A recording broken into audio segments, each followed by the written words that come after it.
A recent investigation found some prominent Maryland charities collecting thousands and sometimes millions of dollars in taxpayer funds and yet failed to pay state fines it owed. OpenTheBooks.com has been going through the reports, and CEO and founder Adam Andrzejewski joins us now with what they found. Good morning to you. Happy Friday. You looked at the top 100 nonprofits specifically in Baltimore receiving city funds. How many were not compliant with state laws, and how much did they get in city funds? So 1 out of 3 of those prominent public charities in Baltimore that received the most in city funds, $65 million, flowed to 32 of them who are not in compliance with charitable solicitation law in the state of Maryland. Goodness. I mean, it's quite stunning. And look, we wrote this story about 60 days ago, and only 3 of them have since come into compliance, Jan. Well, most of them aren't even coming into compliance. They're closed on the state website. They're delinquent, they're not current, or you can't even find them. So we're talking more than 30% of the top 100. Tell us about these charities, because as you mentioned, many are pretty prominent in the city there.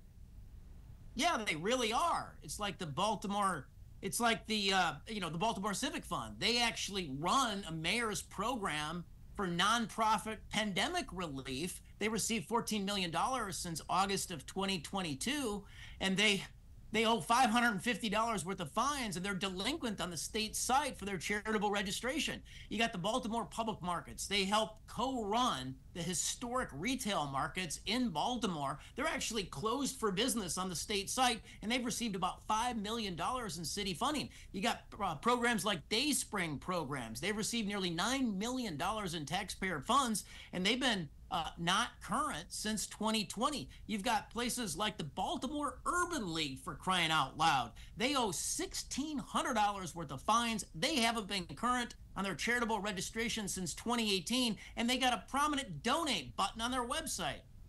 And these charitable solicitation laws are really designed, Adam, to protect the public from ripoffs. So what's the history here? And the big question, why isn't the law being enforced? Well, this is consumer protection.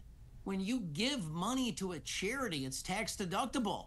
And so, if there's disreputable charities out there, that's why the state regulates public charities, and it happens in 40 states. But, if you've got 1/3 of the most prominent 100 charities in the city of Baltimore, the largest city in Maryland, that are not complying with the law, and basically after 60 and 75 days of being exposed still aren't complying with the law, there's a real problem.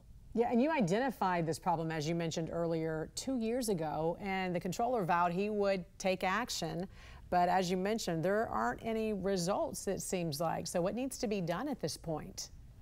Yeah, Comptroller Bill Henry, he said that he would use as a part of the vetting process on a nonprofit grant whether or not they're current with the state, but we see no evidence of any follow through there. And so look, this needs to be elevated. The Secretary of State in Maryland is in charge of this program. They've been very good at getting our auditors the information, but there's really no oversight. There's no enforcement through the Maryland Attorney General. So I'd like to go in front of the Maryland State Legislature. They need to hold hearings. They need to crack down. They need to hold some accountability, as you mentioned. And founder and CEO of OpenTheBooks.com, Adam Andrzejewski, great seeing you. Thanks for your reporting for us. We appreciate it. Thank you, Jan. Have a great weekend.